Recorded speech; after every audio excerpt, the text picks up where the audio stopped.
Bonjour à toutes et à tous, chers collègues, chers adhérents, adhérentes de l'Association française de sciences politiques.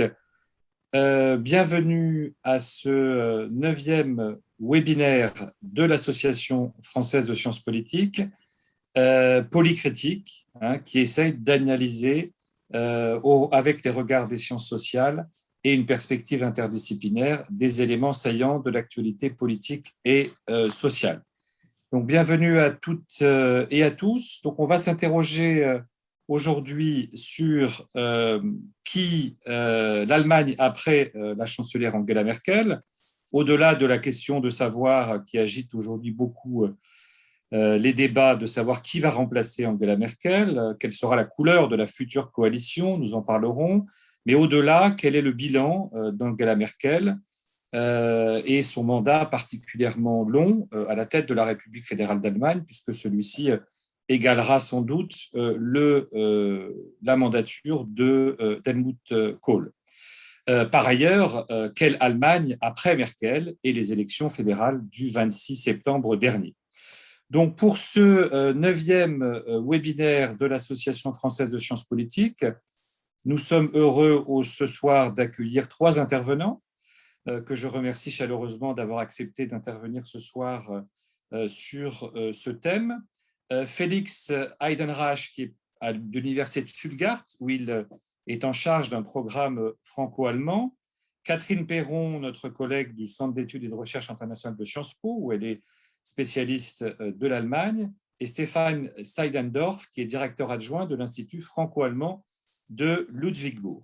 Selon la logique de chacun de nos webinaires que vous connaissez maintenant, chacun d'entre eux disposera de 15 minutes et vous aurez évidemment la possibilité de dialoguer avec eux et d'échanger avec eux au moyen de la fonction Q&R, questions et réponses, que vous trouvez donc en bas de la fonctionnalité de Zoom, ce qui vous permettra de poser les questions que vous souhaitez à nos intervenants. Donc, nous allons d'abord écouter Catherine Perron, puis Félix Heidenreich et enfin Stéphane Seidendorf sur les conséquences en particulier franco-allemandes et européennes. Catherine, vous avez la parole.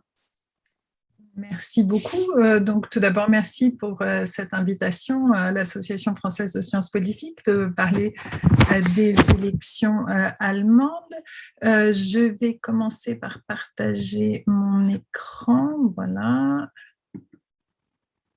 J'espère que ça marche. Voilà, donc je vais commencer par un exercice tout à fait classique d'analyse électorale et revenir sur les élections, sur les résultats des élections du 26 septembre dernier, résultats que vous voyez ici. Où l'on remarque tout d'abord donc quelque chose de pas très nouveau, la fin des Volksparteien, donc ces grands partis catch-all, l'Union et le SPD, qui font des résultats autour de 25% des voix, un paysage politique plus morcelé que jamais, avec 6 partis politiques qui entrent au Bundestag, et la quasi-impossibilité de former une coalition à 2 partis, comme c'était le cas jusqu'à présent, à moins de poursuivre la grande coalition, la GroKo, ce que je crois en Allemagne aujourd'hui personne ne veut. Ensuite, un mot des perdants. D'abord, l'Union. C'est la déroute, tant pour la CDU que pour la CSU, qui obtiennent les plus mauvais scores de leur histoire. La CDU perd 9 points. La CSU connaît des pertes un petit peu moins importantes, 6 points seulement, mais tout de même. Et la CDU perd, ou l'Union perd dans tous les groupes, y compris chez les plus de 60 ans, où elle perd 7 points, et des pertes les plus importantes chez les jeunes, où elle perd les 18-29 ans, où elle perd 14 points. Donc, c'est quelque chose de très important. Parmi les perdants également, donc ceux dont qui se trouvent en dessous de la barre, donc ce sont les extrêmes, dit d'abord l'extrême gauche, dit Linke, et dans une moindre mesure l'AfD. Maintenant, les gagnants, c'est bien évidemment le SPD, ce qui représente quand même une certaine surprise, tant le SPD a véritablement vécu une descente aux enfers ces dernières années, dont on voyait mal le parti se remettre. Et donc, on a eu là quand même si les sondages l'annonçaient, un certain effet de surprise. Une victoire qui repose, il me semble, sur plusieurs facteurs. Tout d'abord, le plus évident et qui a été mentionné souvent, c'est l'effet Olaf Scholz.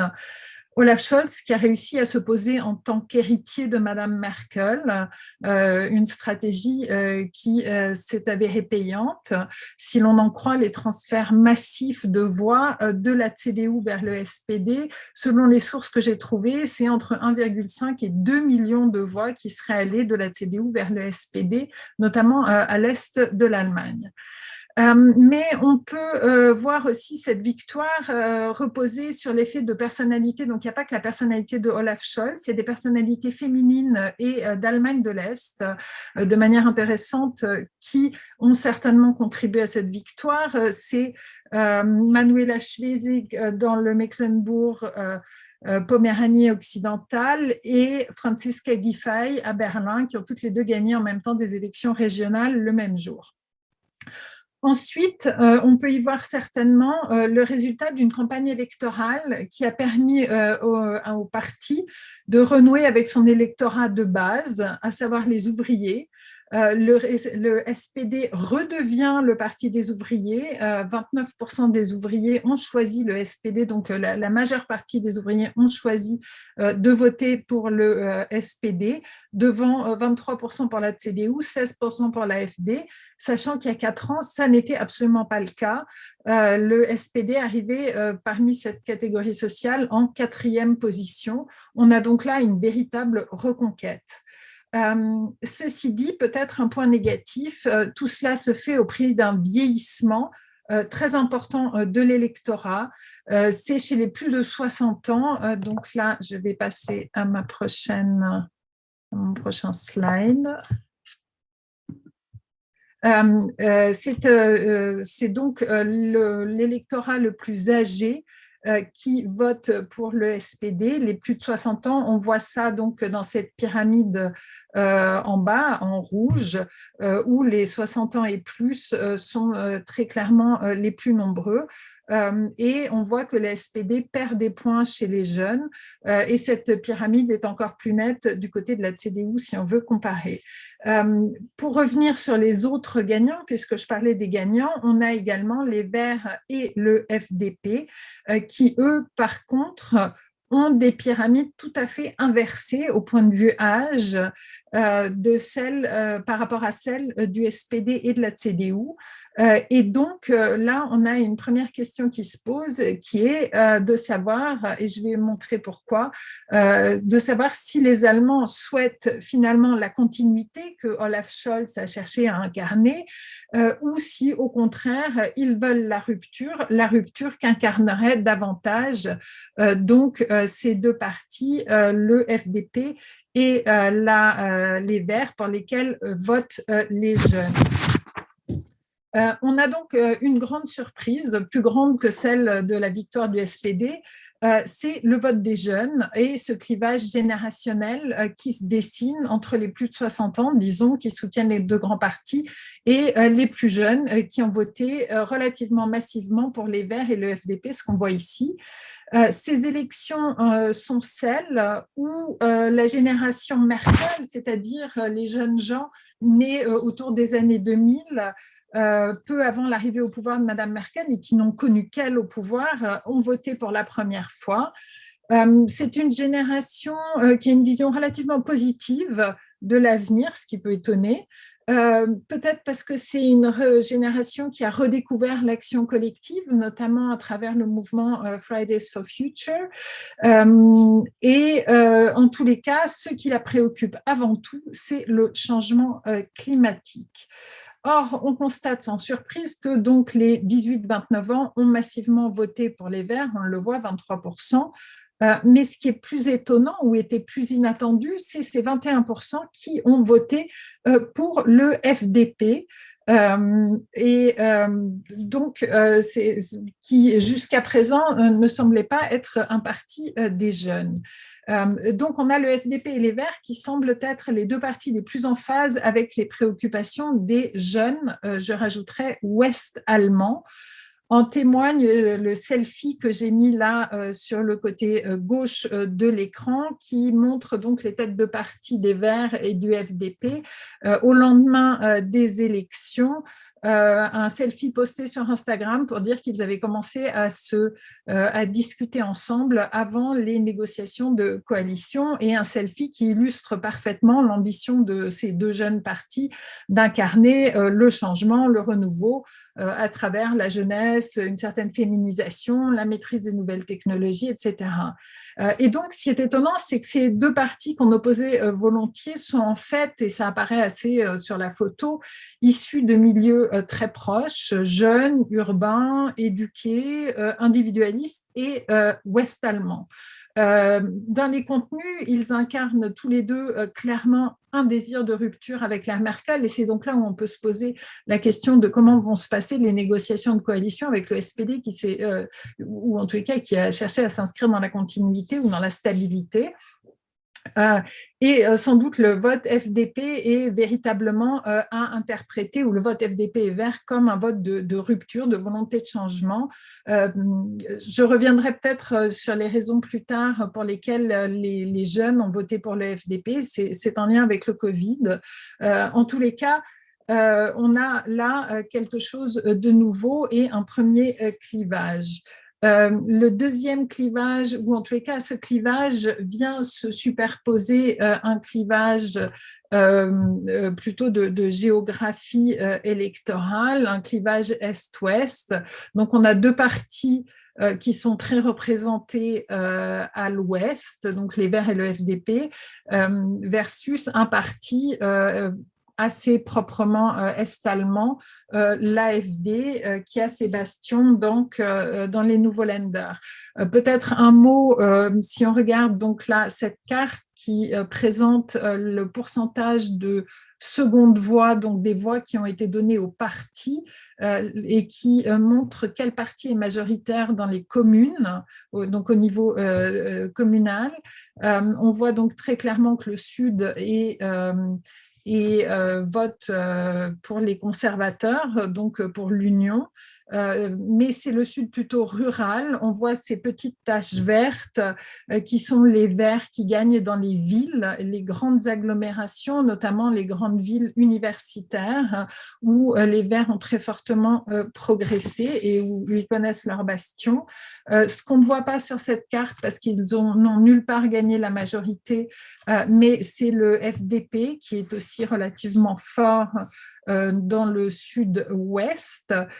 Mais ce qui apparaîtrait évidemment très clairement, c'est donc les scores de l'AfD qui sont 2 fois plus élevés dans les nouveaux Länder qu'à l'ouest, ou dans Saxe, ou donc dans les communes rurales de Saxe, de Thuringe, du sud du Saxe-Anhalt et toute la bande orientale ou frontalière avec la Pologne. Ce parti est le parti qui obtient la majorité des voix donc dans les communes, avec pour bastion là où elle fait ses meilleurs scores, donc Görlitz, une ville frontalière avec la Pologne. Donc, on voit que l'AfD aussi profite de l'effondrement de la CDU à l'Est, et notamment au Sud-Est, où ce parti faisait des bons résultats. Et aussi, peut-être un élément intéressant, c'est que l'AfD a eu de relativement bons résultats chez les très jeunes dans les Länder du Sud-Est, donc Saxe et Thuringe. Ce qui est intéressant de voir aussi, qui apparaît peut-être moins sur cette carte, c'est la perte de Die Linke, qui était auparavant un parti considéré comme représentant des intérêts des Allemands de l'Est. Et peut-être pour terminer, ce que l'on voit très clairement sur cette carte, c'est le comeback du SPD sur une espèce de diagonale qui va du nord-est au centre-ouest, sachant que le SPD a connu les gains les plus importants donc à l'est, dans les nouveaux Länder, au nord, dans le Mecklembourg, dans le Brandebourg et dans le nord, un petit peu moins dans le nord du Saxe-Anhalt, et donc, comme je le disais, chez les ouvriers. Ce qui m'en fait venir donc à la campagne du SPD, une campagne placée sous la devise un petit peu étonnante aussi du respect, qui n'est pas toujours un terme qu'on associe à la gauche. Avec un programme du parti. Donc là, je vous montre une affiche électorale de Olaf Scholz, Respekt für dich, donc respect pour toi. Le programme du parti s'appelait Par respect pour ton avenir.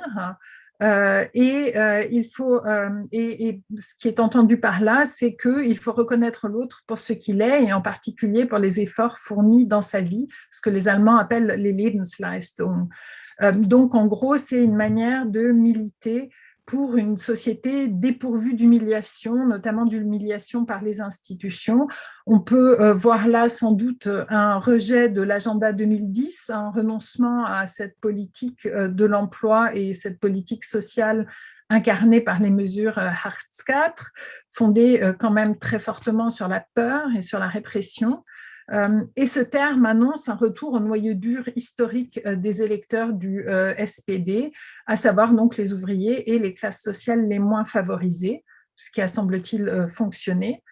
Par respect, je pense que le SPD entend aussi insister sur l'importance et la valeur accordée à la participation des migrants dans tous les domaines, ce qui n'est pas très étonnant dans cette Allemagne post-2015 où l'immigration était quelque chose de très central.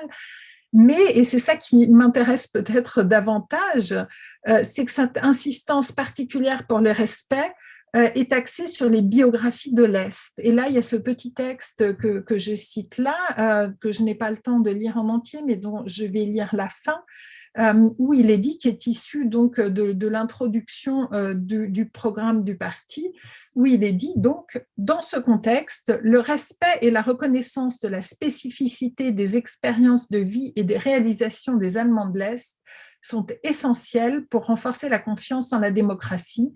Notre objectif est d'accroître la visibilité des Allemands de l'Est dans tous les domaines. Et ce qui me paraît intéressant, c'est qu'il y a une concordance pour le moins troublante, puisqu'à peine quelques jours après l'élection, donc le 3 octobre, à l'occasion du jour de l'unité, Madame Merkel a fait l'un des discours les plus personnels de sa carrière. Elle, qui n'a jamais voulu thématiser ni le fait qu'elle était une femme, ni le fait qu'elle était issue, qu'elle était une Allemande de l'Est. Donc, Madame Merkel a trouvé des mots très forts pour dénoncer la dénégation, l'arrogance est-allemande face aux biographies de l'Est, y compris la sienne. Et elle cite deux exemples où elle a dû faire face récemment, donc elle en tant que chancelière, et chancelière très appréciée, où elle a dû faire face à ces dénégations. Là non plus, je n'ai pas le temps de le citer, mais il me semble que c'est quelque chose de très important. Et on voit que dans son texte également, il y a de très nombreuses occurrences de ce terme de respect et l'insistance sur le manque de reconnaissance des Allemands de l'Est, mis en perspective avec le résultat des votes donc, de l'AfD à l'Est. Cela amène à se poser la question de ce qu'il en est de l'unité intérieure 30 ans donc, après l'unification.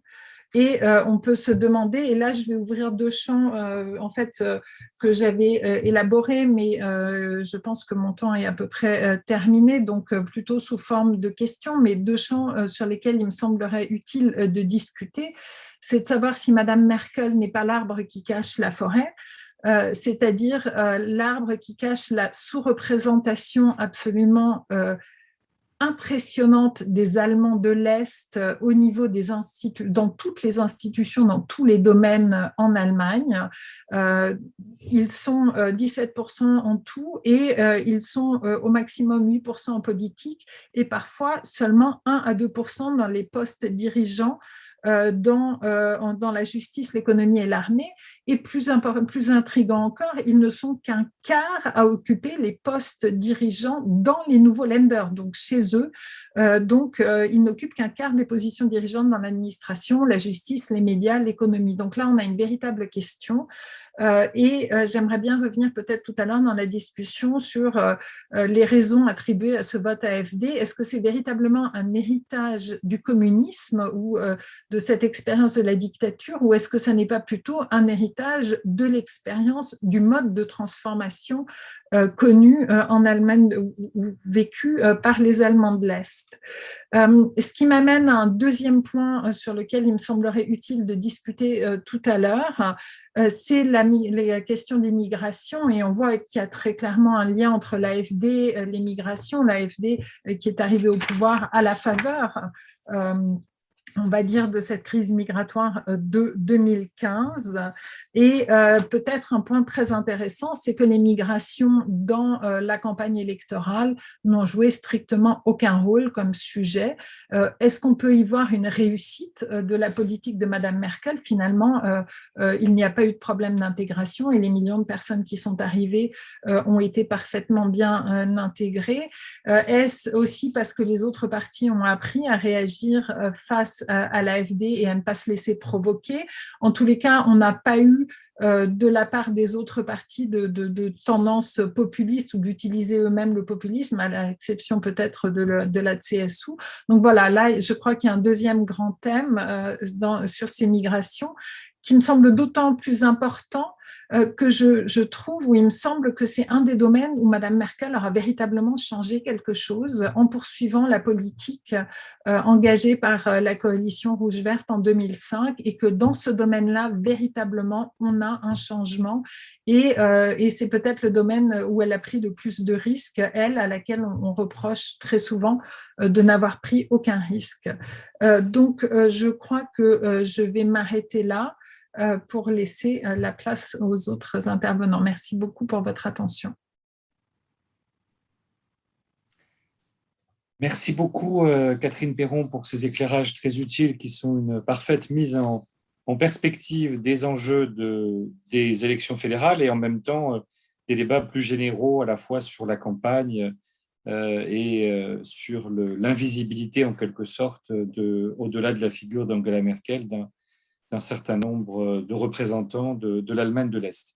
Alors, je rappelle à nos participants qu'ils peuvent utiliser la fonction Q et R pour poser les questions et les faire part de leurs remarques à nos intervenants. Et donc, nous allons passer au deuxième intervenant, donc à Félix Heidenreich, qui va nous présenter un regard peut-être plus philosophique sur ces questions. Vous avez la parole.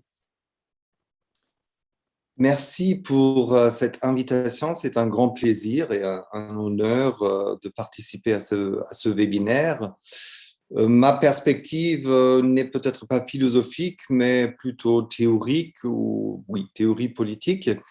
J'ai préparé 5 thèses ou 5 leçons à tirer des élections, et je me suis posé la question si peut-être les élections en Allemagne peuvent être vues comme des élections paradigmatiques qui donc nous intéressent en dehors de l'Allemagne. Et donc la question clé que je me suis posée, c'est qu'est-ce que nous les démocrates, nous les Européens, nous les Français, qu'est-ce que nous pouvons apprendre en analysant les élections? Mon premier point, et Catherine Perron l'a déjà mentionné, c'est évident, mais en même temps, ça pose une question très importante, je crois. Premier point, donc, une république fédérale de l'Allemagne post-merkelienne. Donc, la grande ère de Merkel s'est terminée. Non seulement la personne de Merkel a quitté la scène politique, mais on peut se poser la question si peut-être le modèle de Merkel est en train de disparaître. Que fut ce modèle de Merkel? Alors, bien évidemment, les interprétations sont très diverses, mais je pense qu'on peut dire que le succès de Merkel s'explique en partie par une méthode qui consistait à protéger les citoyens de la complexité du monde contemporain. Et il y a un terme très connu en Allemagne qui est la démobilisation asymétrique. Je ne sais pas si c'est un terme qui a aussi été, comment dirais-je, connu en France, mais la asymmetrische Demobilisierung, c'est cette ruse, j'ose même dire, de un peu cacher les problèmes, d'étouffer un peu les débats. Une phrase clé de Angela Merkel, c'était « Vous me connaissez, Sie kennen mich ». Donc, il me semble que Merkel avait, d'une manière très professionnelle, sans doute, exclu toute une série de questions importantes du débat politique en Allemagne.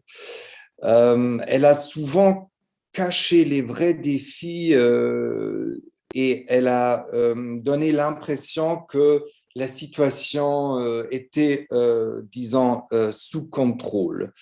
Et c'est ainsi aussi, il me semble, qu'on peut expliquer le fait que Emmanuel Macron n'a jamais eu une réponse à ces grands discours. Je vous rappelle le discours de la Sorbonne sur l'avenir de l'Union européenne. Donc là aussi, Macron n'a jamais eu une réponse cohérente, très explicite de Merkel. Alors, la grande question qui se pose, c'est est-ce que ce mode merkelien se termine avec ces élections, ou bien est-ce que Olaf Scholz, qui a imité d'une certaine manière Merkel, est-ce qu'il va continuer à imiter Merkel en ce qui concerne disons, ce modèle de consensus? Moi, il me semble que notamment la jeune génération, pour le dire d'une manière très franche, a marre de ce modèle merkelien et que le temps est venu pour poser les questions importantes. Alors, quelles étaient les grandes questions de la campagne électorale? Et c'est mon deuxième point. Est-ce qu'il y a, disons, une dimension paradigmatique dans cette dimension, dans cette campagne électorale? Alors, Catherine Perron l'a déjà dit, il est remarquable que ni la question migratoire, ni la pandémie, ni l'avenir de l'Union européenne figuraient parmi les questions les plus importantes dans la campagne électorale. La grande question au cœur du débat fut, me semble-t-il, comment réconcilier le développement durable avec la prospérité économique. Et les pyramides qui montrent l'âge des adhérents des partis politiques l'a déjà montré. Ce sont notamment les Verts et les libéraux qui sont vus par les jeunes électeurs en Allemagne comme des partis qui offrent une réponse possible. Donc, le point décisif, c'est quand même que ces deux questions sont très opposées. Il faut aussi garder en tête que les événements dans la région de Ahrweiler, donc les effets du changement climatique qui ont frappé l'Allemagne d'une manière très très forte, figuraient un peu comme l'arrière-plan de la campagne électorale. Mais il me semble que le conflit structurel entre les Verts d'un côté et les libéraux était vraiment au cœur de la campagne électorale. Et évidemment, la grande question, c'est est-ce qu'il faut mettre l'accent sur l'action commune, le bien commun, La res publica d'un côté, c'est un peu la réponse des Verts, ou bien peut-on organiser le développement durable dans un encadrement libéral par les droits individuels, etc., par la croissance, par l'innovation, etc., etc. Donc, je pense dans cette mesure-là ou dans cette dimension-là, les élections allemandes sont peut-être paradigmatiques parce que c'est une question clé qui se pose dans tous les pays développés.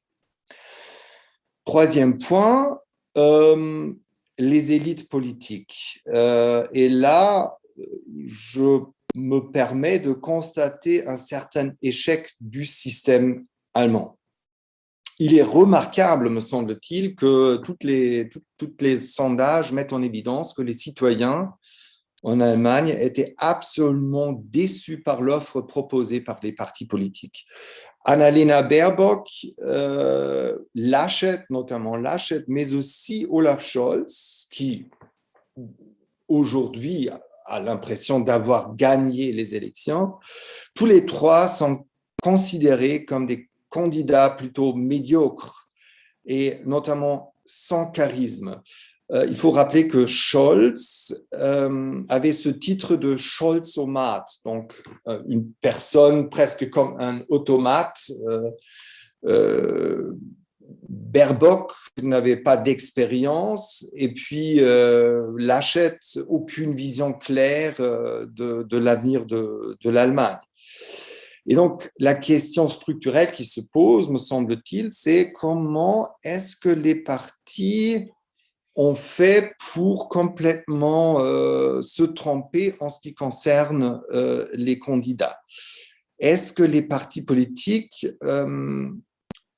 pourquoi ont-ils du mal à recruter des personnes convaincantes? Est-ce que le problème qui se pose, c'est que la logique interne des partis politiques fait que des personnes sont proposées qui ne plaisent qu'aux partisans des partis politiques?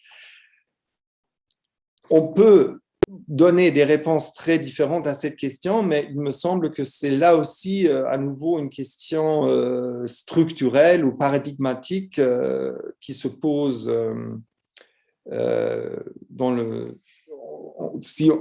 analysant les élections allemandes. Quatrième point, nous avons déjà parlé de la question du respect.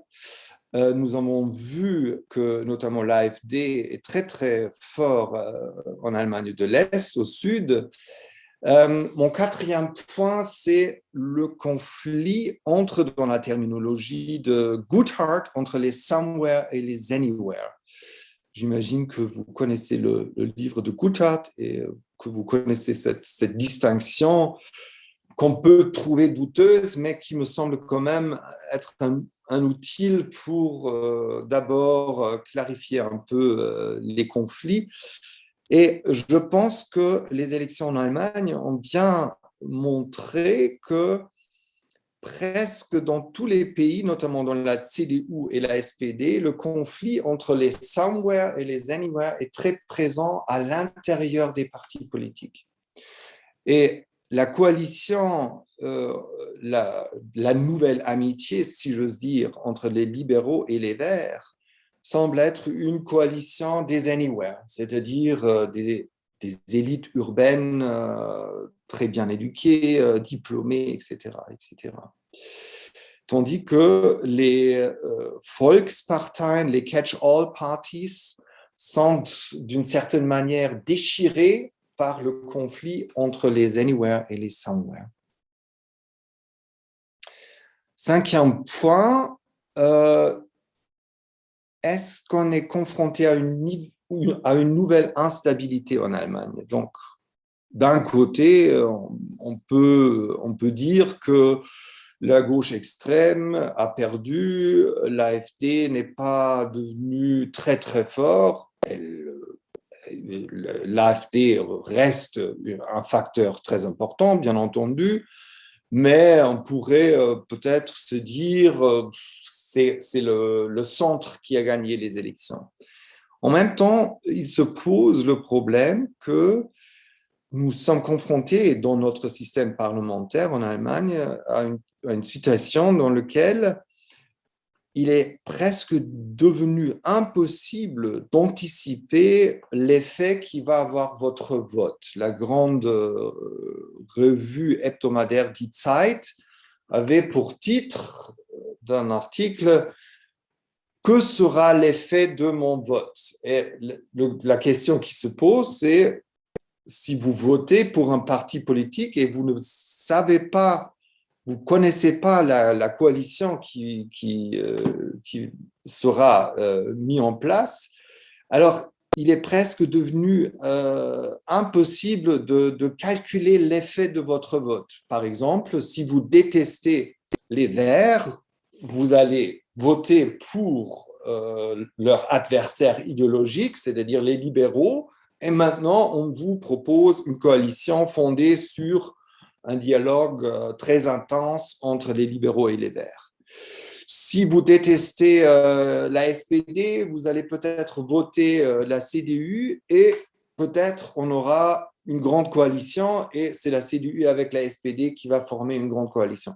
Donc, c'est devenu très, très difficile dans le système parlementaire avec une grande série de partis politiques d'exprimer d'une manière claire votre préférence politique parce que c'est dans la création des coalitions que les décisions décisives sont prises. Je m'arrête là pour l'instant et je suis très intéressé de connaître un peu mieux votre vue sur ces questions. Merci. Un grand merci, Félix, pour ces 5 leçons extrêmement pertinentes et précieuses de l'Allemagne merkelienne et post-merkelienne. Alors peut-être qu'on va passer dans la dernière présentation avec Stéphane Seidendorf à la question de l'Europe merkelienne et post-merkelienne. Vous avez la parole. Oui, merci. Merci pour cette invitation d'être parmi vous ce soir, même si c'est qu'en virtuel. C'est un plaisir, un honneur évidemment. Tout ce qui a été dit par mes prédécesseurs est évidemment très vrai, très, très intelligent. J'avais en tête ce clivage est-ouest que Catherine elle a ressenti très, très clairement et cela est peut-être aussi en lien déjà avec notre question sur les conséquences pour l'Europe et le franco-allemand de ce vote. Je vais essayer de structurer mon propos en 2 temps. D'abord, une perspective nationale de ce qu'il faut attendre de la politique allemande en vue de l'Union européenne et du franco-allemand. Et ensuite, dans ce deuxième temps, comment cela va influencer la coopération franco-allemande et le jeu des coopérations au niveau européen. Pour le débat au niveau national, Félix l'a déjà dit, personne n'avait envie de parler de l'Europe. Ce n'était pas un sujet qui intéressait l'électorat, les citoyens. Très peu sur les sujets qui intéressaient, c'était surtout des questions de l'environnement et du climat, peut-être plus précisément comment on va réussir la grande transformation économique nécessaire pour apporter des réponses, puisque derrière se trouvent aussi des questions sur la sécurité sociale, les retraites, toutes ces questions-là. L'Europe figure nulle part. Et c'est un peu ce qui ressort aussi, et la première sous-partie s'intéresse au débat public, au discours en quelque sorte qu'on peut observer en Allemagne actuellement. Évidemment, ce sont très européens à Berlin, puis partout en Allemagne, très ouverts sur le monde. Personne va pouvoir accepter qu'on a une vision un peu qui s'arrête à son nombril et qui ne va pas très loin.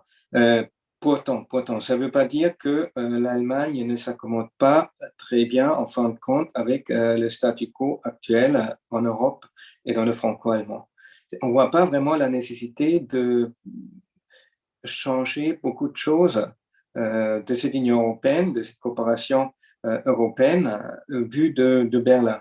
En fin de compte, on arrive à peu près à bien se tirer, à défendre ses intérêts, à éviter des coalitions qui vont contre l'Allemagne. Et au niveau politique gouvernementale s'arrange plutôt bien. Et ça explique aussi pourquoi il n'y a pas de vraie ambition ou envie, ni évidemment de Mme Merkel, qui semble avoir des missions, mais ni pas ses concurrents non plus. D'ailleurs, les SPD, pendant l'élection européenne en 2019, vous vous souvenez, quand ils ont essayé de faire une campagne vraiment européenne, avec sous le titre « C'est l'Europe la réponse », c'est l'Europe, donc très, très pro-européen, en se démarquant du CDU notamment et en essayant d'aller sur le terrain pro-européen, un peu comme Emmanuel Macron en 2017, ils ont complètement échoué. C'était le pire résultat de toutes les élections du SPD depuis le 19e siècle. Là, ils n'ont pas du tout parlé d'Europe et ça leur a plutôt bien réussi. L'Allemagne a cette impression que de par son rôle, de par son poids structurel, elle peut à peu près rester où elle est en Europe et elle peut garder l'Europe qu'on a actuellement. Et il y a très peu de compréhension que, en tant qu'Allemagne, comme en tant que France, il faut aller un peu plus loin et aussi porter une perspective, une vision, pas seulement pour le rôle de l'Allemagne en Europe, mais pour l'Europe en tant que telle. Qu'est-ce qu'on veut faire avec l'Union européenne? Où est-ce qu'on veut aller ensemble avec les autres? Et si on vient maintenant à regarder le personnel qui était en liste pour ces élections, notamment de la part d'Olaf Scholz, il ne faut pas s'attendre à beaucoup de changements. C'est l'incarnation du statu quo, en quelque sorte. Quelqu'un de très habile et très parfois un peu opportuniste sur l'Europe aussi. J'ai hésité à utiliser le mot, mais je crois que c'est bien ça. Quand il voit l'occasion, le momentum politique, il avait réussi à le saisir en tant que ministre des Finances récemment sur le pacte reconstruction européen avec ses obligations pour la première fois en partie garanties par l'ensemble des États membres et aussi ses travaux, ses avancements sur une modification du système d'imposition des sociétés au niveau mondial, avec notamment une taxation des GAFA, qui est un très grand changement structurel, mais qu'il n'avait pas vraiment mis en avant. Là, une fois qu'il y avait un compromis possible, il a saisi l'opportunité, mais sans s'en faire grand bruit. Et puis, on n'a pas l'impression que sans cette opportunité d'avancer un certain agenda, il serait plus malheureux. Il a su le faire, ça a le mérite d'être là, mais je doute que c'est de lui ou d'un gouvernement gouverné par Olaf Scholz qu'il faille attendre des grands changements en Europe. Un peu plus de tension peut-être parmi les Verts et les libéraux, si on admet que ça va être une coalition donc avec Verts, libéraux et CDU, SPD, pardon,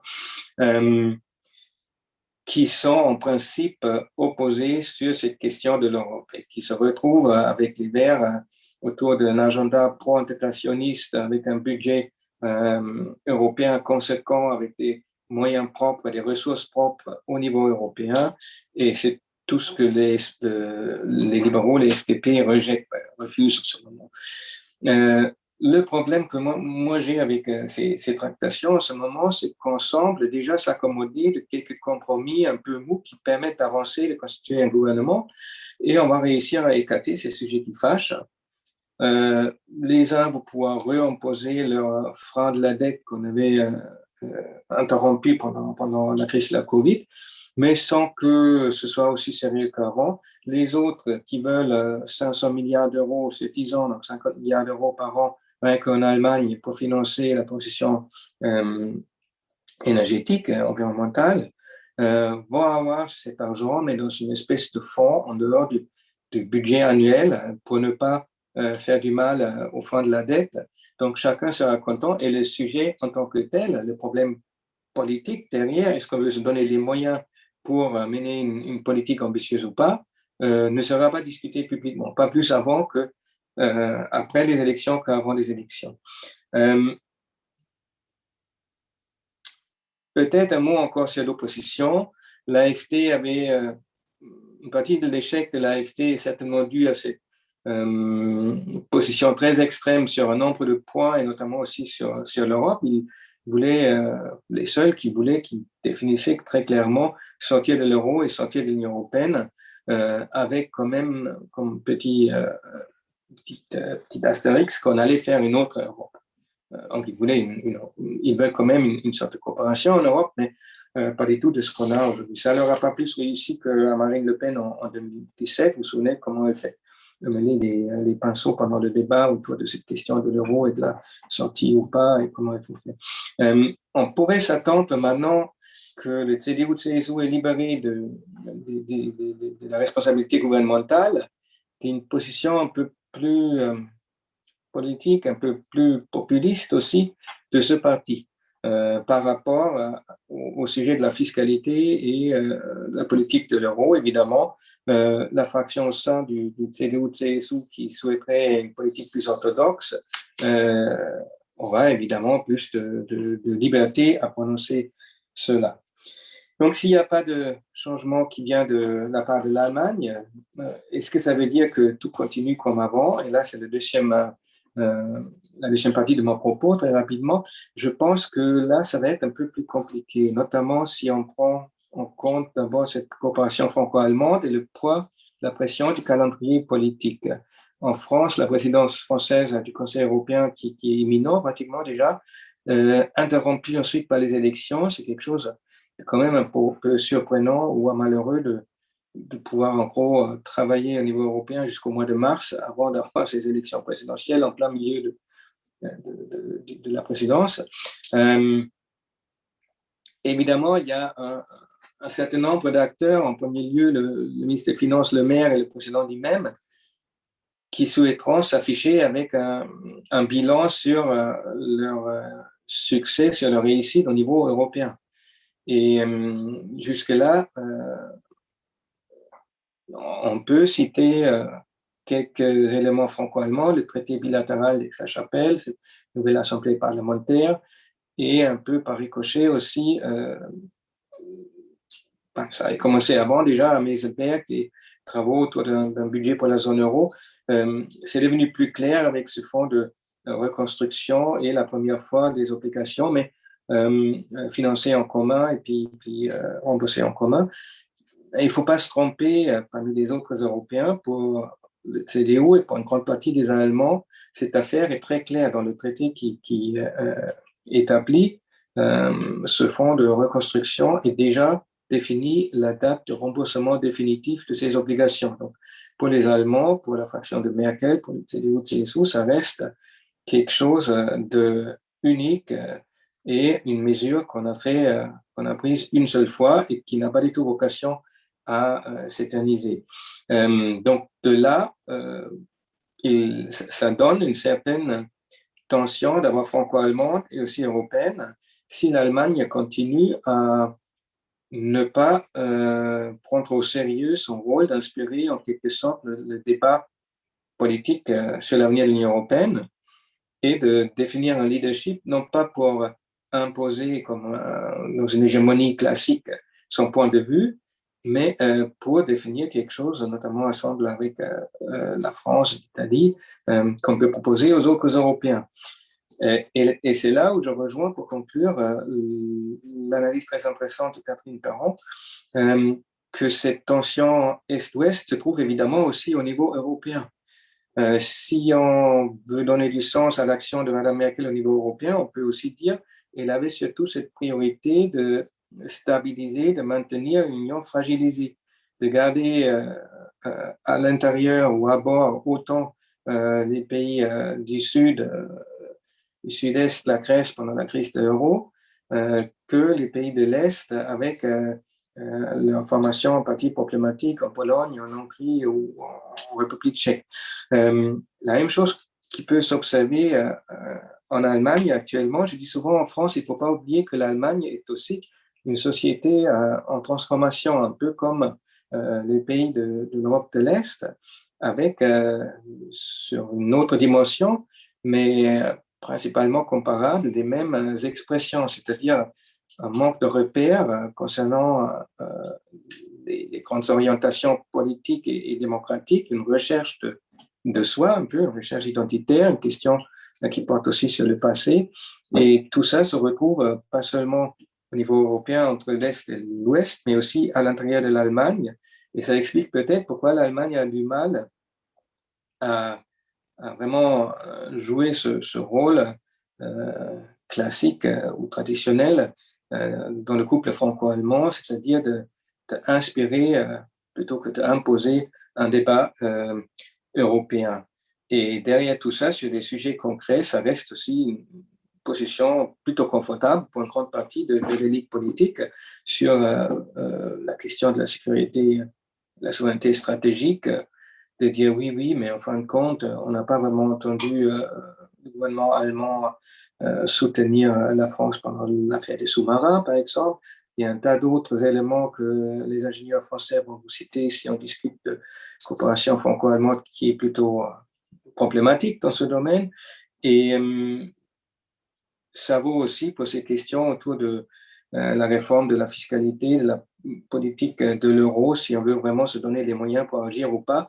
Et côté allemand, j'ai l'impression qu'on se contente de ce qu'on a. Et donc, ce n'est pas de l'Allemagne qui va venir le changement, mais la question, c'est si les autres vont accepter que l'Allemagne continue à rester sur cette défense du statu quo. Merci.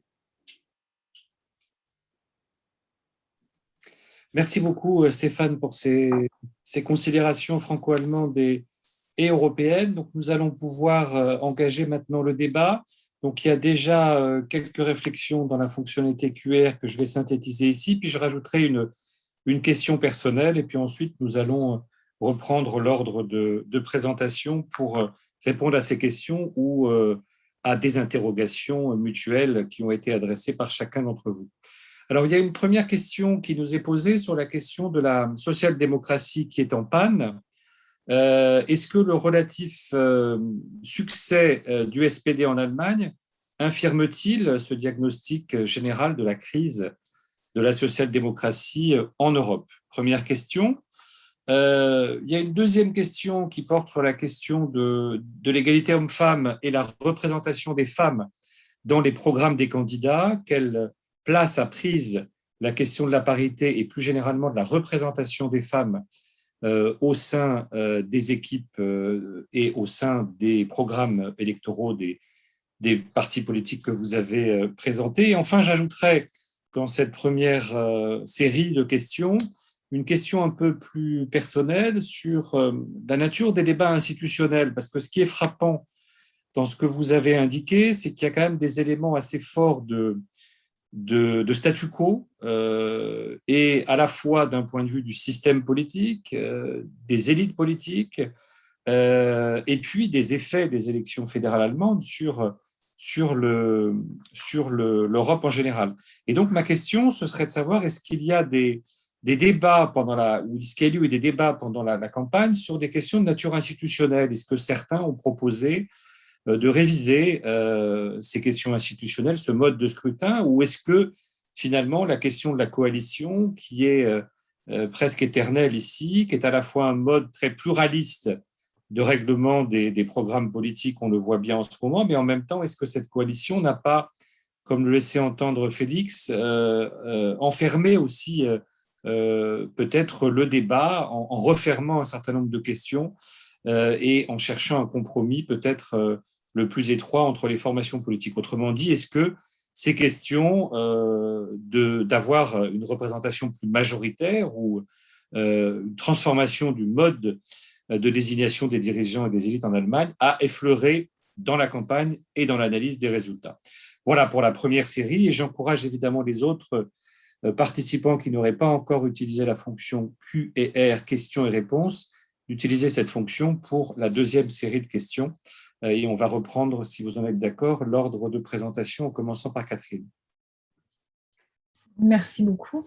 Donc, je vais rapidement commencer par la première, donc sur le relatif succès des sociodémocrates allemands qui viendraient infirmer le diagnostic de la crise en Europe.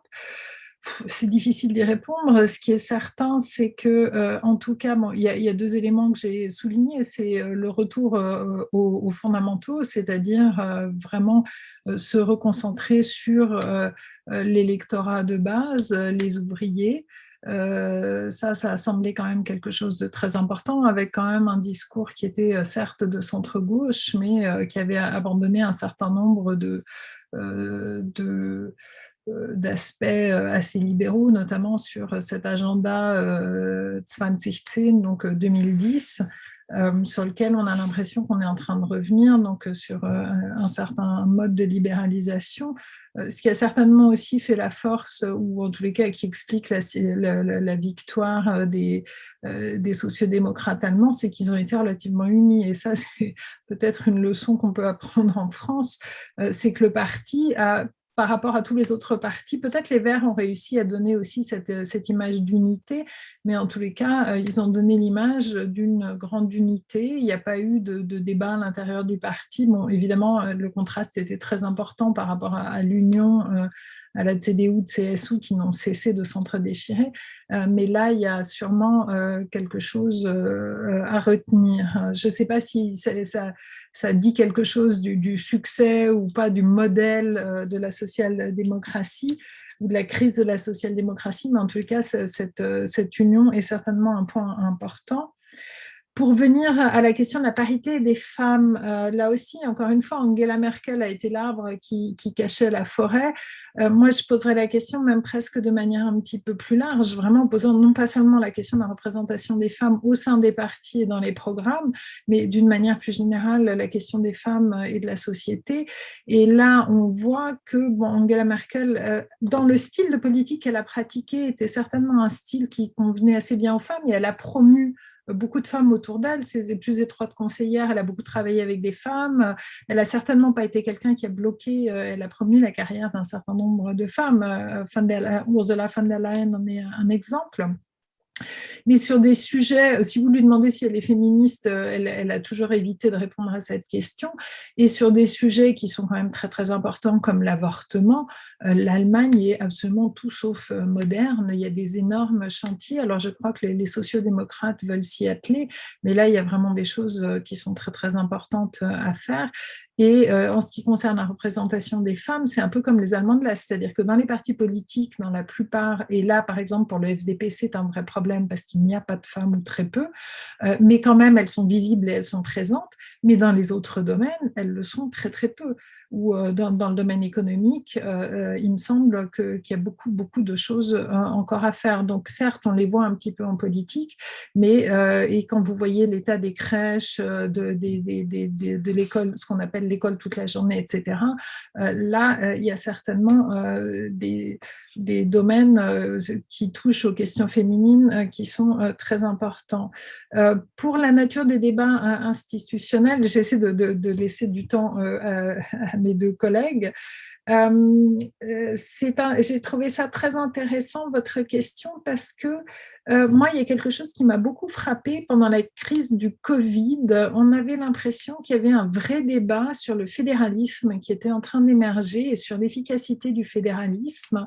Et je me suis dit que ça allait être un sujet pendant les élections parce qu'on n'a pas arrêté de critiquer la non-connexion des institutions entre elles, la difficulté de communiquer, la complexité de différentes institutions, notamment cette Ministerpräsidentenrunde, etc. Et c'est quelque chose qui il m'a semblé relativement absent des élections, qui ne s'est pas retrouvé dans les élections, alors que ça avait été un vrai sujet et qui me semble que sur plusieurs points, notamment pendant la crise du Covid, aussi sur l'école, où le fédéralisme est quand même quelque chose qui est très, très discuté depuis de longues années et qui pose véritablement problème, et il m'a semblé que ça ne se retrouvait pas du tout dans les débats des élections. Donc ça c'est sans doute quelque chose d'assez significatif. Et effectivement, il y a eu cette espèce de concentration, de focalisation totale sur les questions de coalition qui, à terme, sont véritablement un peu paralysantes parce que ça cache un tas d'autres choses. Ce qui a été discuté un petit peu, c'est le mode de scrutin et l'ampleur, la nécessité sans doute de le revoir, vu l'ampleur du Bundestag qui compte plus de 700 députés. Mais je passe la parole à Félix et à Stéphane. Alors, très brièvement, en ce qui concerne le succès relatif de Scholz ou de la SPD, de la social-démocratie allemande, moi, il me semble que ce succès montre que ce sont les personnes en charge qui sont très, très importantes. Pour démontrer cette thèse, il faudrait aussi peut-être voir de plus près, regarder de plus près la situation au niveau des Länder. On a Malu Dreyer, on a Madame Schwesig.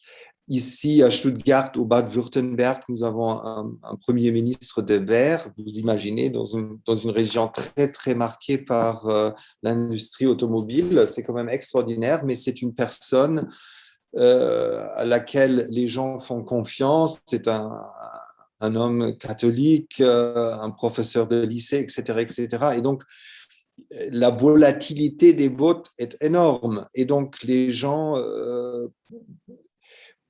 semblent mettre l'accent sur les personnes. Et c'était aussi, disons, la méthode de Merkel. Hein. Beaucoup de gens ont voté pour Merkel sans vraiment être convaincus par la politique de la CDU. Il est difficile à dire si c'est vraiment un nouveau effet, parce que déjà chez Adenauer ou par exemple chez Willy Brandt, les personnes étaient très, très importantes. La campagne de Willy Brandt, c'était Willy wählen, voter pour Willy. Donc là aussi, la personne était vraiment au centre de la campagne électorale. Mais à mon sens, la leçon qu'on peut tirer de ce succès relatif, c'est que les succès de la centre-gauche sont possibles s'ils existent des personnes qui arrivent à incarner l'idée de la social-démocratie.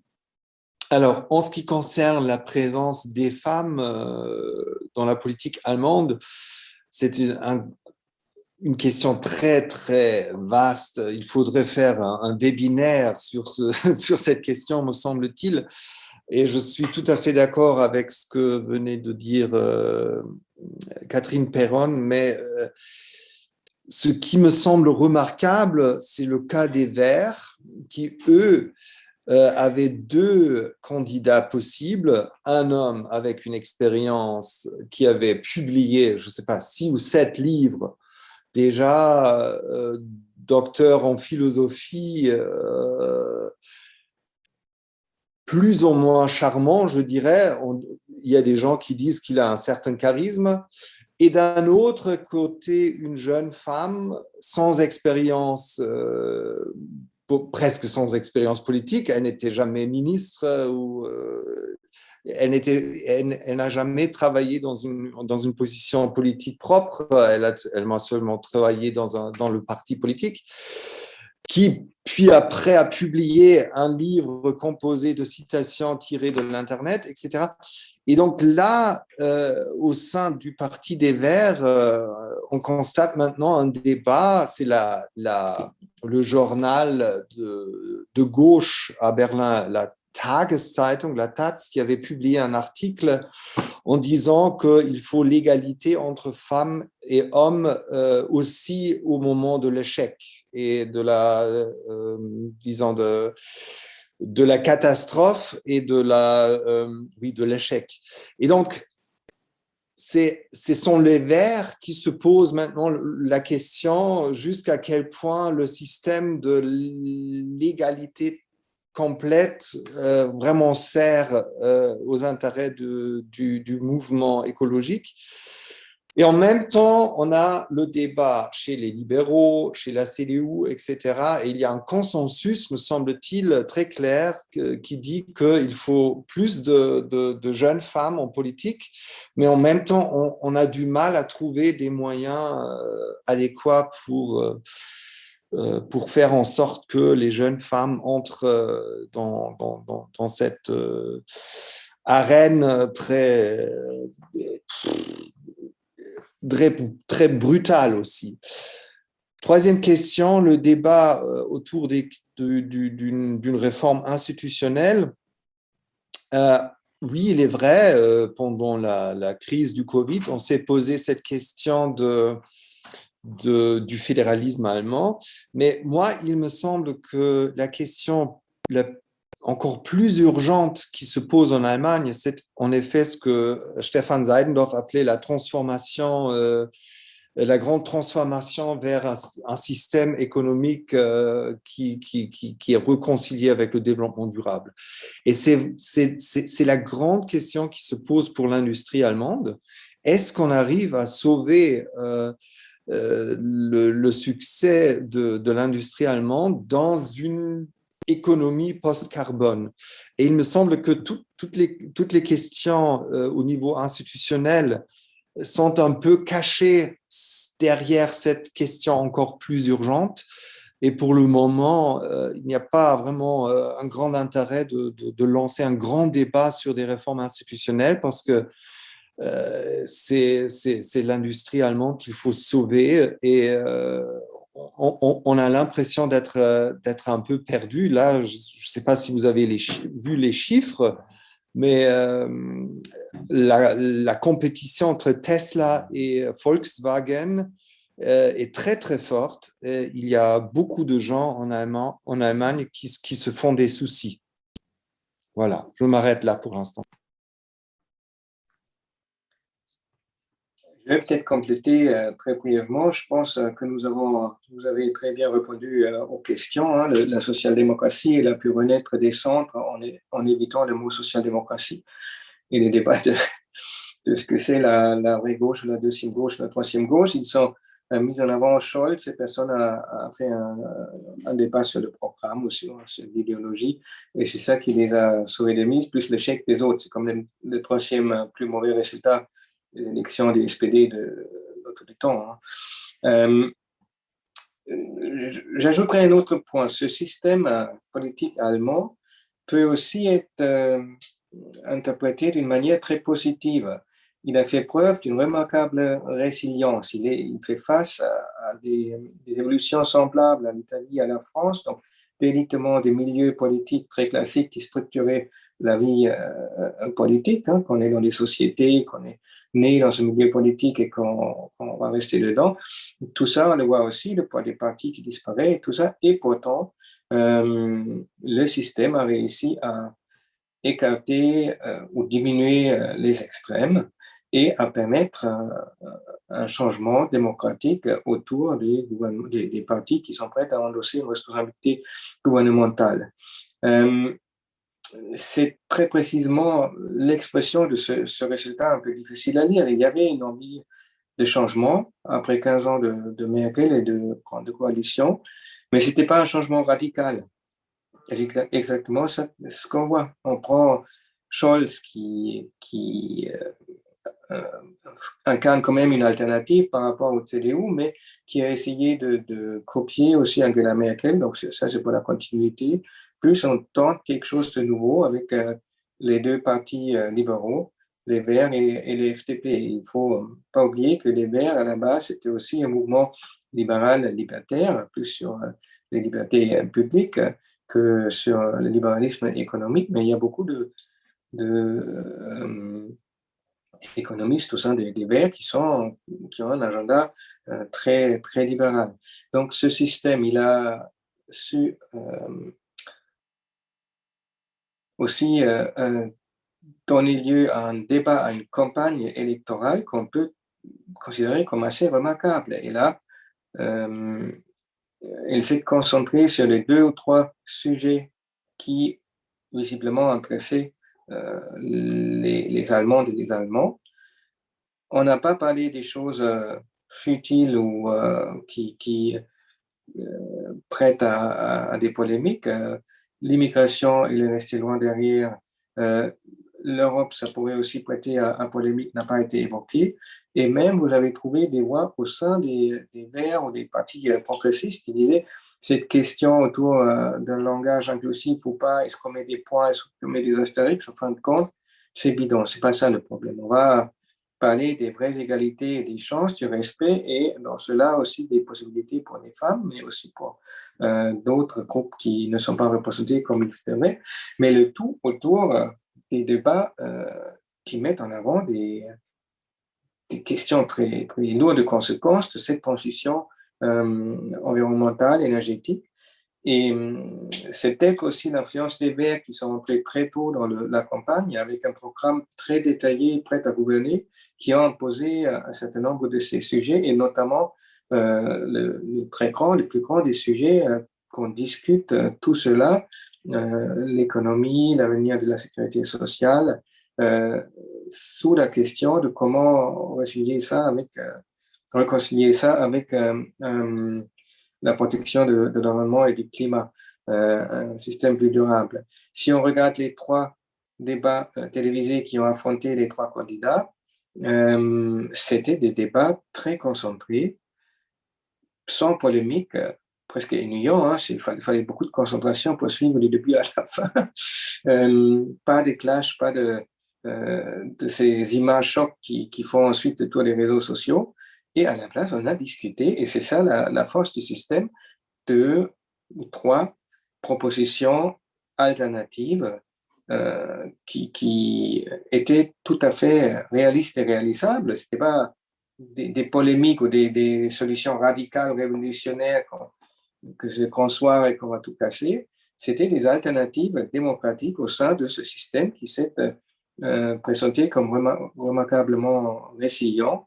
Il y a la question, Catherine avait a raison des 735 députés, alors qu'on avait, normalement, on devait avoir autour de 598. La réforme qui avait été essayée dans la législature précédente n'a pas vraiment bien marché, visiblement. Vous savez, c'est toujours ce système qui essaie d'allier un vote à la proportionnelle et un vote majoritaire avec 2 voix pour chaque Allemand, chaque Allemande. Ça a au moins le mérite de donner une certaine stabilité, de permettre un lien direct avec un candidat élu sur place dans cette circonscription et de respecter quand même avec la proportionnelle le rapport des forces et de représenter la plupart des forces politiques importantes au Parlement. Donc, moi, ça m'a personnellement surpris. Je ne sais pas si je suis le seul que toute cette crise de la démocratie, qu'on discute aussi beaucoup en France, mais en Allemagne aussi, finalement, on n'est pas là. C'était un débat, une campagne très, très concentrée, avec des choix alternatifs. C'est rien de brillant. L'Europe, pour moi, ça manquait, mais visiblement, ce n'était pas quelque chose qui intéressait les électeurs, les électrices, et en fin de compte, un changement démocratique. Donc, pas grand-chose à ajouter. Merci beaucoup, Stéphane. Alors, il y a une série de nouvelles questions que je vais synthétiser. On va refaire une série. La première, qui est aussi une interrogation qui rejoint ce qui a été dit dans vos présentations liminaires sur la crise des élites allemandes. Comment expliquer cette crise qui a été évoquée par Félix en particulier? Est-ce que c'est le produit, je donne quelques questions, d'une monopolisation de la vie politique par Schröder puis Merkel? Est-ce que c'est une crise de reproduction? Est-ce que c'est une crise de filière? Est-ce que c'est une crise de formation? Comment vous pouvez analyser ce qui a été appelé cette crise des élites allemandes, qui n'est pas spécifique à l'Allemagne, mais qui prend ici des proportions quand même peut-être plus importantes que dans d'autres États? Deuxième question, qui est une question très vaste, posée par un participant sur comment appréciez-vous le legs de Merkel, le bilan de Merkel en termes très généraux? Alors, c'est une question qui est présentée de façon normative, un bilan positif, globalement positif, mais est-ce que globalement, comment appréhendez-vous le legs ou la legacy de Merkel? Et enfin, il y a une question de notre collègue Sylvie Straudel que je salue. Comment expliquer le vote des jeunes pour le FDP? Voilà 3 questions de nature assez différentes. Est-ce qu'on reprend le même ordre? Est-ce que ça vous convient? Ou Catherine? Merci.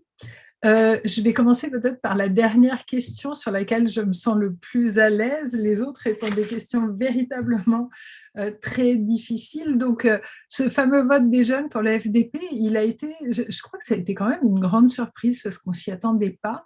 je peux vraiment confirmer, par exemple, dans le lycée de mes enfants, il y a eu un vote qui a été fait donc au lycée, et les lycéens reflètent encore plus nettement véritablement ce vote. Alors là, les Verts ont près de 40%, le FDP arrive à 25%, quelque chose comme ça, et après on a des gauches et puis plus rien. Donc c'est vraiment très très intéressant de voir à quel point c'est net, et ça a quand même été une certaine surprise parce que le FDP certes avait un personnel, notamment à travers la personne de Christian Lindner, quelqu'un de jeune, de dynamique auquel les jeunes pouvaient s'identifier, mais bon, c'était pas quelque chose de prévu. Je pense qu'il y a plusieurs éléments qu'on peut avancer. C'est d'abord, c'est un parti donc, qui, je l'ai dit, je crois, au moment du Covid, s'est beaucoup engagé pour la liberté, a pas mal critiqué les mesures gouvernementales prises qui étaient, il me semble, en Allemagne encore plus défavorables aux jeunes qu'en France. Donc, d'une certaine manière, les jeunes lui ont su gré de les avoir représentés. D'ailleurs, je crois que ce faisant, le FDP, qui a véritablement pratiqué une opposition démocratique au gouvernement, là, a rendu un très grand service à l'Allemagne en coupant l'herbe sous les pieds de l'AfD, ou en partie qui a bien évidemment essayé d'utiliser le thème du Covid pour se placer.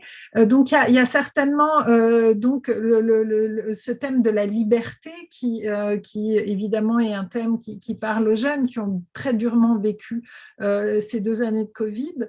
Ensuite, je pense qu'il y a aussi le fait que le FDP est un parti qui a quand même une image un petit peu plus moderne, qui a un véritable projet pour ce qui concerne les nouvelles technologies. La question du selfie, c'était quand même extraordinaire. Cette image, enfin, ils ont eu un succès avec ce selfie, et on en a parlé absolument partout. Le lendemain, ils l'ont posté sur Instagram, et on voit très bien à quelle génération ça s'adresse. Donc, ils savent clairement parler et utiliser les nouveaux médias pour s'adresser à un public un peu différent. On imagine très très mal Armin Laschet faire ce selfie. Donc là, ils arrivent à incarner véritablement une rupture et l'avenir, le changement. Et peut-être donc le dernier point, c'est aussi le parti de l'innovation. C'est vraiment un parti qui mise sur l'avenir, qui a un véritable projet d'avenir et qui en a parlé. Et disons que c'est un parti qui s'est aussi intéressé au changement climatique, qui a aussi proposé des solutions sur le changement climatique, un domaine où on l'attendait moins. Ce ne sont pas les mêmes solutions que celles des Verts. Eux comptent y répondre davantage en soutenant l'innovation, etc. Mais ils ont un véritable propos assez construit sur ce sujet-là. Et donc, il me semble que ces différents éléments expliquent très clairement le succès du FDP, qui est perçu un petit peu comme un parti de modernisation, d'avenir, de rupture par rapport à une CDU et un SPD qui sont le monde d'hier. Et c'est là où il me semble qu'il va y avoir quelque chose de compliqué, peut-être même dans la coalition SPD vers FDP. C'est peut-être quelque chose sur lequel cette coalition peut achoper. Sur la crise des élites allemandes, je ne suis pas très sûre de bien avoir compris. Moi, je ne suis pas sûre de partager ce diagnostic, si ce n'est à l'Est. Je trouve au contraire, et notamment en comparaison avec la France, que l'Allemagne est quand même encore un pays qui produit un panel de personnalités, notamment aussi par le fédéralisme à différents niveaux, auxquels les gens peuvent s'identifier avec un tas de solutions très différentes, des gens qui sont issus des Länder, qui sont ancrés fortement dans le terrain. Donc peut-être je laisserai davantage Félix répondre à cette question. Et sur les legs de Madame Merkel, bon, il y en a tellement que je vais évoquer un seul point, donc que j'ai rapidement évoqué dans ma présentation, c'est l'immigration. Et il me semble que là, c'est peut-être un des domaines dans lesquels il y a eu une véritable modernisation. Je crois que l'époque où l'Allemagne pouvait dire, où quelqu'un pouvait dire en Allemagne sans rigoler que l'Allemagne n'est pas un pays d'immigration est terminée, c'est-à-dire qu'on entendra ça, on n'entendra plus ce genre de phrase, y compris du côté de la CDU. Il est clair que l'Allemagne est un pays d'immigration. L'Allemagne s'assume comme telle très clairement. Ça fait pas, c'est pas depuis hier, mais je crois que Madame Merkel a clairement aussi par 2015, mais par des lois qui ont été votées à la suite de cela, acté ce fait et il n'y a plus de débat là-dessus. Je crois que maintenant, l'Allemagne aujourd'hui est un pays qui dispose d'une des lois les plus modernes en la matière que là, il y aura certainement, je pense que c'est vraiment le domaine dans lequel, ou un des domaines dans lequel Madame Merkel aura véritablement apporté un changement ou en tous les cas contribué à solidifier un changement qui avait déjà commencé, qui avait été engagé par la coalition rouge-verte, mais que son parti ne portait pas du tout. Voilà, je m'arrête là. Merci beaucoup.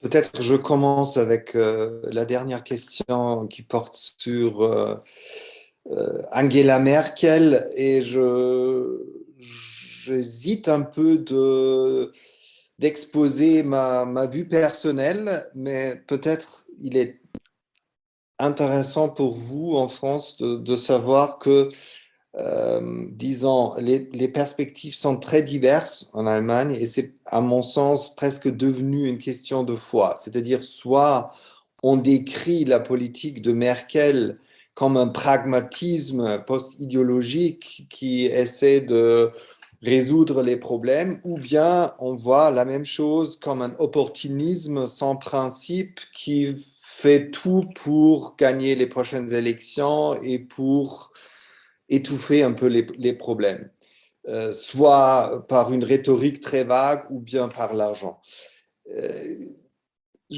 Je constate tout simplement que ces deux vues sont très, très difficiles à réconcilier en Allemagne et c'est comment dirais-je, un clivage qui risque à couper en deux en ce moment la CDU. Parce que même à l'intérieur du Parti conservateur, il n'y a aucun consensus en ce qui concerne la politique de Merkel. Il y a la génération qui littéralement déteste Merkel et il y a les gens qui pensent pouvoir continuer dans, disons, la tradition de Merkel.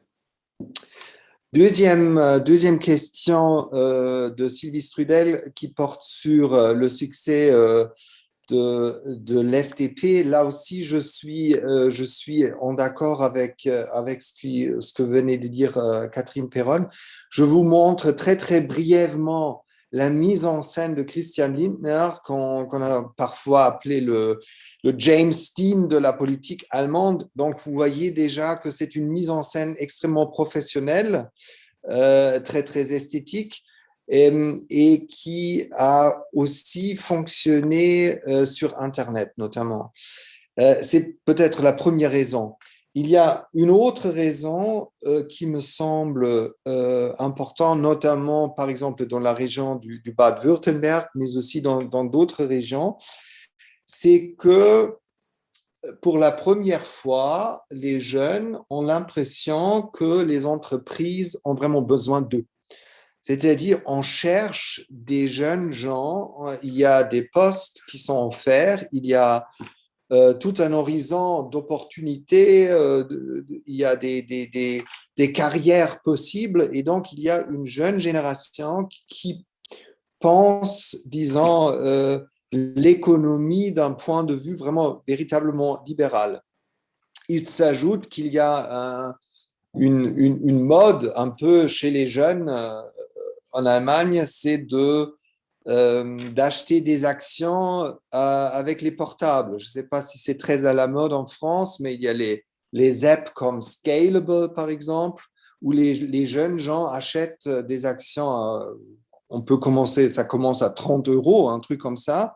Mais il y a toute une génération, me semble-t-il, qui est fascinée par Elon Musk et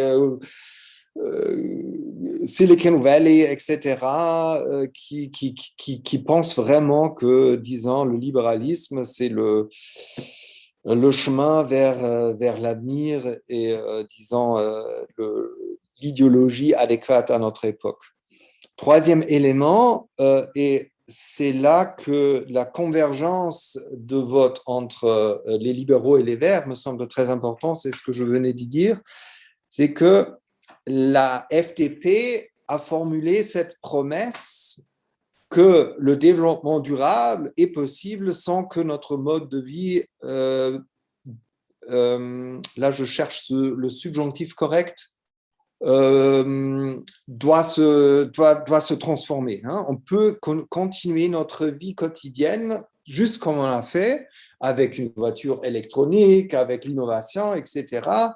On va acheter un SUV électrique et on va sans aucun problème réconcilier le développement durable et, disons, notre société de consommation. Cela aussi me semble être un point décisif. Et c'est pour cette raison-là que le débat entre les verts et les libéraux est fascinant, je trouve.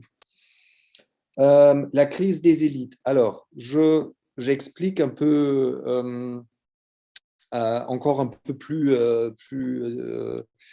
explicitement ce que je veux dire par là. On a ce mécanisme en Allemagne que ce sont, en fin de compte, les partis politiques qui décident sur les carrières politiques. C'est les partis politiques qui votent pour les listes qui, puis après, vont vous permettre d'entrer au Bundestag. Si vous n'êtes pas dans une situation qui vous permet de gagner dans une région un mandat direct. Mais a priori, c'est par les partis politiques que s'organisent les carrières politiques. Et le problème que je vois, et le problème qui se montre dans le choix de Laschet, Baerbock et Scholz, c'est qu'il y a une logique intérieure aux partis politiques, définie par des quotas, Est-Ouest, Hommes-Femmes, gauche-droite, etc.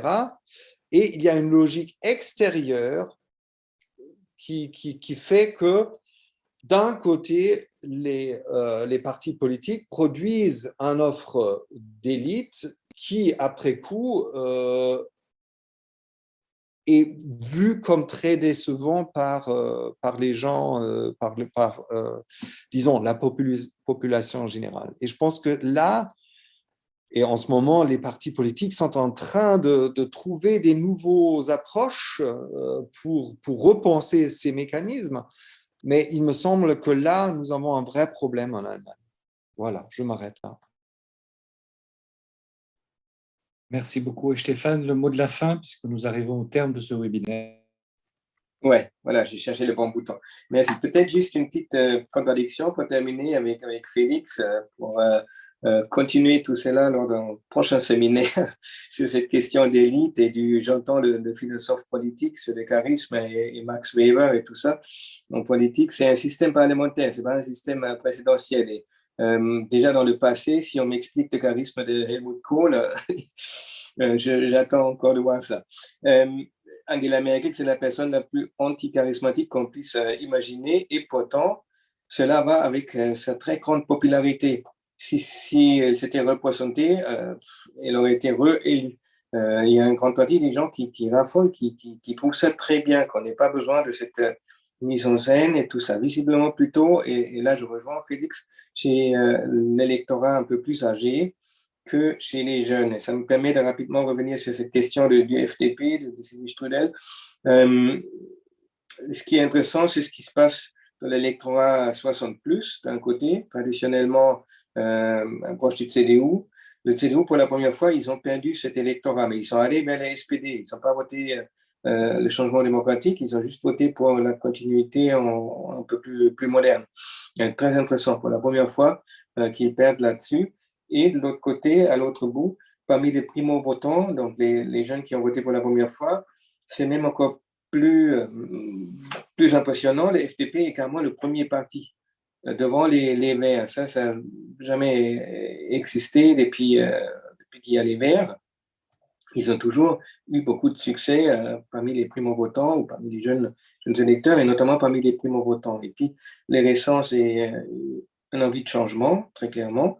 Et puis, je crois qu'ils ont tout ce que vous avez dit, les collègues, c'est vrai, cette mise en scène sur les réseaux sociaux, notamment de ne pas envoyer un programme de 213 pages comme des Verts, mais de quelques photos et clics sur Instagram. Et je pense, dernier élément, c'est aussi d'avoir réussi à imposer dans le débat cette idée que les Verts seraient un parti de l'interdiction, le parti de l'interdiction, une Verbotspartei.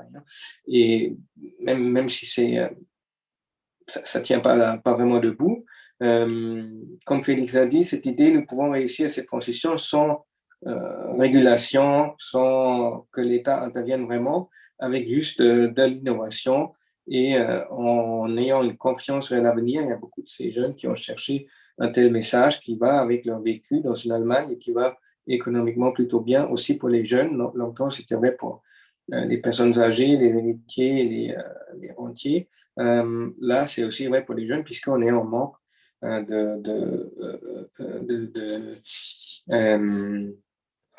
jeunes gens qui puissent venir travailler. Et on manque d'emploi. Voilà, merci. Voilà, nous sommes revenus aux fondamentaux de la théorie de la science politique, le charisme, Max Weber. Donc, c'est une bonne conclusion pour notre webinaire. Je vous remercie tout particulièrement, vous trois, d'avoir accepté d'intervenir dans ce 9e webinaire. Remercie les participants qui ont assisté. Je rappelle que ce webinaire sera donc disponible en replay sur le site de l'Association française de sciences politiques. Et je vous donne rendez-vous donc pour le 10e webinaire, le 22 novembre, à 17h30. Il portera sur les Gilets jaunes 3 ans après. Et il sera organisé par Frédéric Savicki, membre du bureau de l'AFSP. Voilà, le 22 novembre, les Gilets jaunes 3 ans après. Merci à toutes et à tous. Bonne soirée. Au revoir.